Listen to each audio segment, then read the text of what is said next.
সেগুলোর কারণেও কিন্তু প্রতিবন্ধিতার সৃষ্টি হয়, প্রতিবন্ধী তৈরি হয় এবং এইখানে শান্তির একটি বড় ধরনের ব্যাপার যেটি নির্বাচন কমিশন এখানে রোল প্লে করে এবং অটোমেটিক্যালি একটা পিস ক্রিয়েট হয় রাষ্ট্রে। If election commission is more powerful, more effective and more they implement their role and responsibilities in the country. এই যে জায়গাটা এটি হচ্ছে আমাদের যে মূল কারণ আমরা আসছি।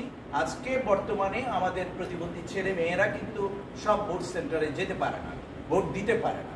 এটি আমি ইলেকশন কমিশনকে দায়ী করছি না, এটি আমাদের দেশের সার্কামস্ট্যান্স সিচুয়েশনটা এমন, এটি সময় লাগবে, পরিবর্তন ধীরে ধীরে হবে, কিন্তু আমাদেরকে লেগে থাকতে হবে।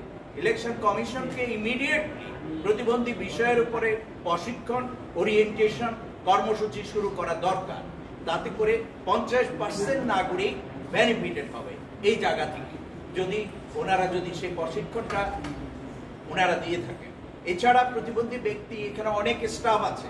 I don't know how many disabled people are staff, and they are the citizen of this country, and they have a right to do the job in the election commission.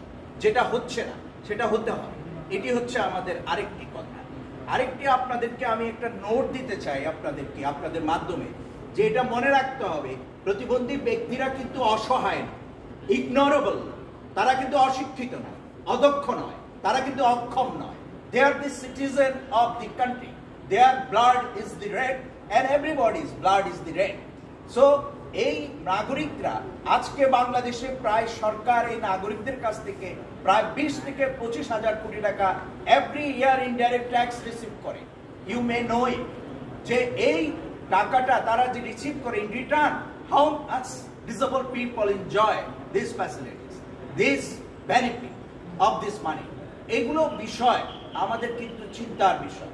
এটি একটি জায়গা, খুবই important place for Bangladesh election commission, যেখানে আমরা এই election commission অনেক ক্ষেত্রে অনেকভাবে ডাইরেক্ট ইনডাইরেক্টলি অনেকভাবে কিন্তু ইম্প্যাক্ট রাখতে পারে। যে ইম্প্যাক্ট আমাদের রাষ্ট্রের যে স্বপ্ন, উন্নত দেশ হওয়া, আমরা শান্তিপূর্ণ দেশ হওয়া, আমাদের কোলাবোরেটিভ কান্ট্রি হওয়া, সবার সাথে ফ্রেন্ডলি লাইফ মেনটেন করা, রিলেশন মেনটেন করা, সেই স্বপ্নটা বাস্তবায়ন করতে গেলে কিন্তু এইটাকে বেশি কার্যকর করতে হবে। আপনাদের সকলকে অনেক ধন্যবাদ।